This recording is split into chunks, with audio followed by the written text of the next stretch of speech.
Greetings, Holy Communion. This is Rudy Nickens, and I am the senior warden, and I've been on the vestry for 5 years, I believe, right now. So I'm excited that I get to be here for yet another annual meeting and to talk a little bit about what the work of the vestry is.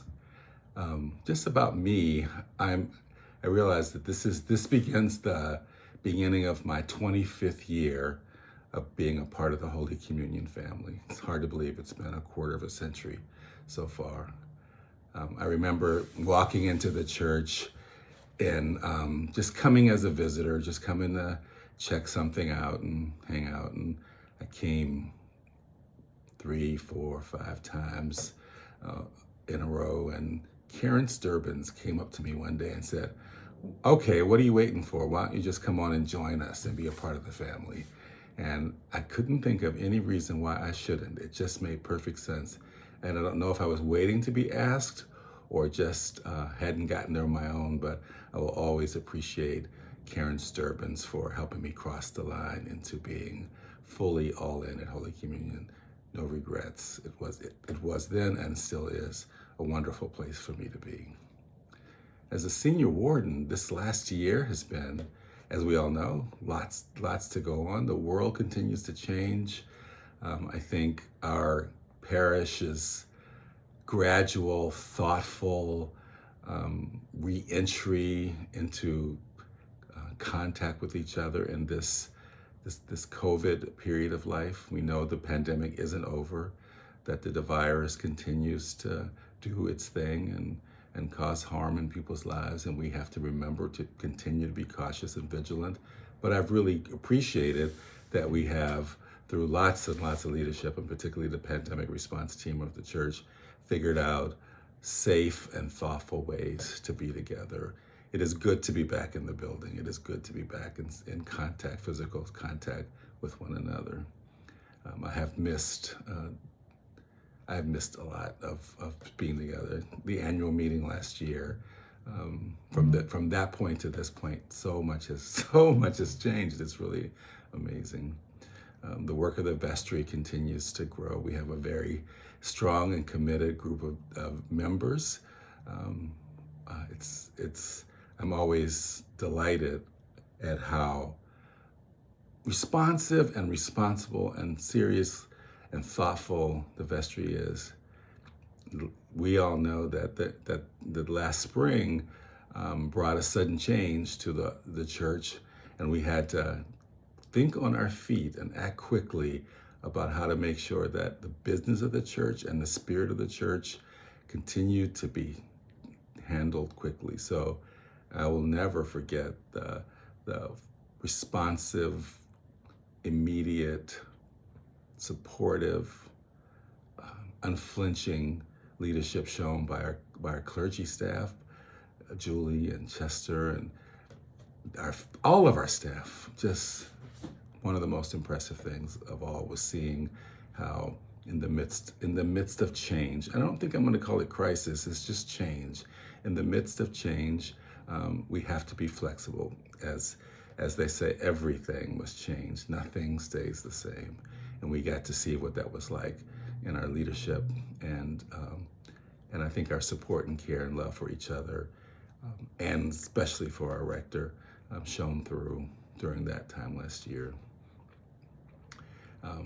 One of the primary responsibilities of the vestry, in addition to just thinking about the life of the church and programs and supporting ministries of the church, is also our fiduciary responsibility.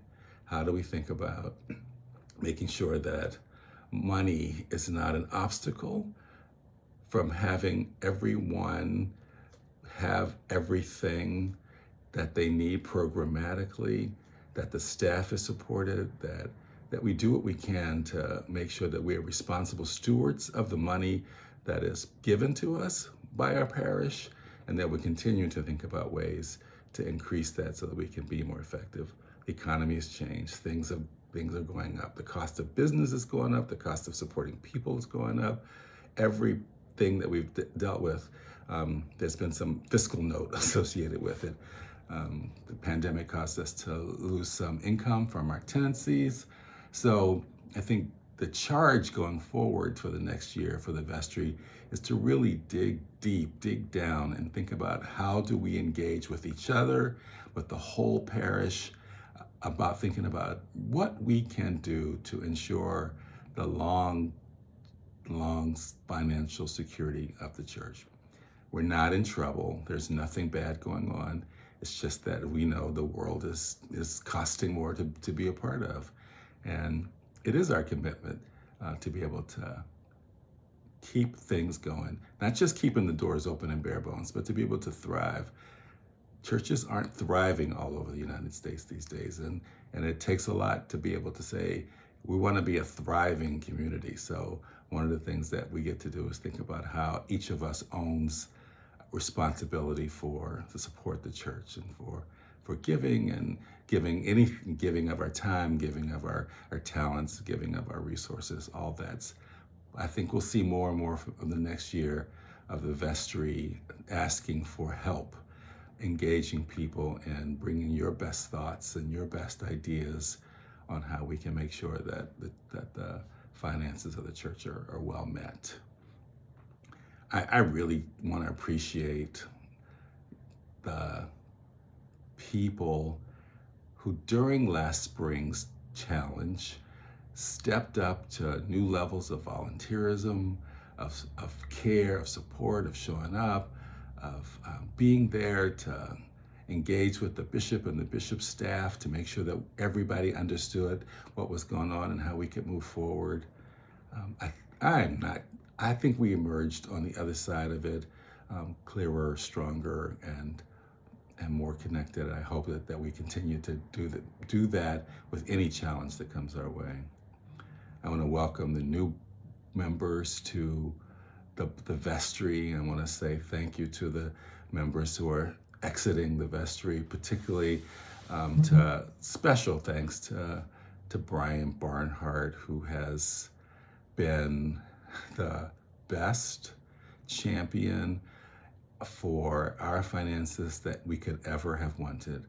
Brian has worked tirelessly to make sure that our finances are understandable, first of all, that there's no mysteries. He breaks it down to being able to be read, and the balance sheet can be read and understood by people who don't have financial background training as expertise.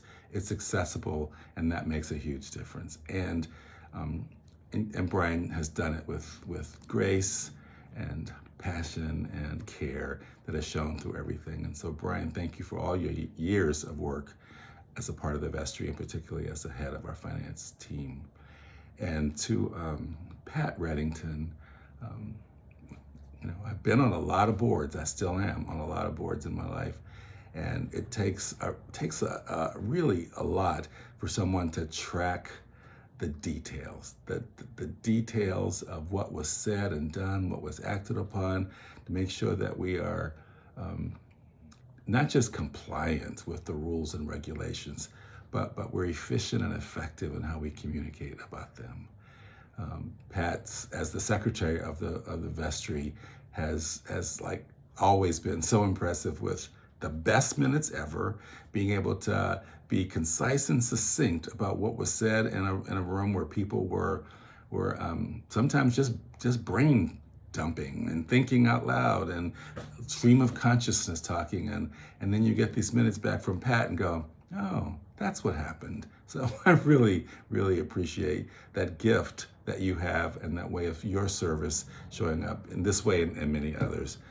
So I wish you both the absolute best as you take off of the vestry for now, and that you will always remain consistent, constant, important leaders within the Holy Communion life and family. Hannah, I want to say a special thanks to Hannah.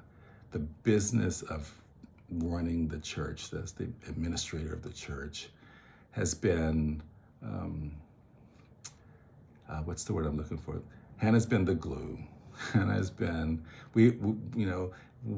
I just really appreciate the joy and the passion with which you do your job, in addition to your efficiency, in addition to your deep knowledge and your willingness to do any task that comes our way. So I won't get to name every single person in the building on the road, but I just wanted to call out a couple right now because the last year you have been so exemplary in a challenging time, particularly in the roles that you've played, Hannah and Julie in particular. So now we go forward. It's 2023. I'm, the world is opening up a little bit more each month. We're engaging with more and more people. Still remember to be safe and thoughtful and careful as we go about our lives and communicate often about how things are going. But we do get to do more and more. So I'm excited about what we will figure out to do, what we're going to do with living our values, the returning to breaking bread more often, more programs around how to make sure that we live the value of inclusion and belonging, and making sure that our reputation is one that people are looking at us and they think we're like one of the coolest places to be in the diocese. So let's seize that and continue to make Holy Communion the most inviting and warm and welcoming place we can be. And I of course want to celebrate Mike Angel. Much of the growth, both size and depth, that we have witnessed in Holy Communion over the last several years is because of what you bring and because of how wide you think and how big your mind is, your heart is.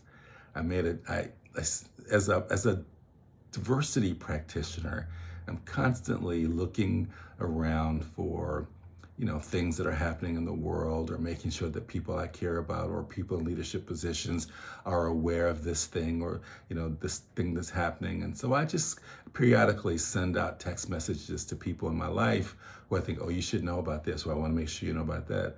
And repeatedly, whenever I send something to Mike, he sends me back with the action that he's already taken around that, or the way he's involved. And I laughed the last time and go, yeah, it's gonna dawn on me one day that I don't have to continue to school you. You're not one of the people. You are in it as deeply as anybody I know, and that for me, that means the whole world. That you don't wait for someone to tell you this is happening in our society, and it has an impact on the people that we care about and love, and it has an impact on the way the church operates. It has an impact on the community because you're out there involved, connected. Sometimes I know what you're doing, sometimes I don't, but I can always count on the fact that you are out there doing things to make all of our lives better, in some ways seen and unseen. So I really love you being our rector, our leader, and you have our commitment to continue to follow your mind and your heart throughout this work. So welcome to the whole parish. Welcome to our new year, new season. And I invite everyone in this congregation to offer up yourself in whatever gifts, talents that you have. If you want to help with a program, if you have ideas on how to grow the parish, if you are interested in our financial well-being and have thoughts about making stewardship not something that happens every fall, but something that happens year-round, and that we're continuing to elevate our efforts around development, please let me know. Please reach out and just offer yourselves, or even just have a conversation and get questions answered. I'm very happy to do that anytime. So welcome, have a great meeting, and thank you for being a part of our beloved community.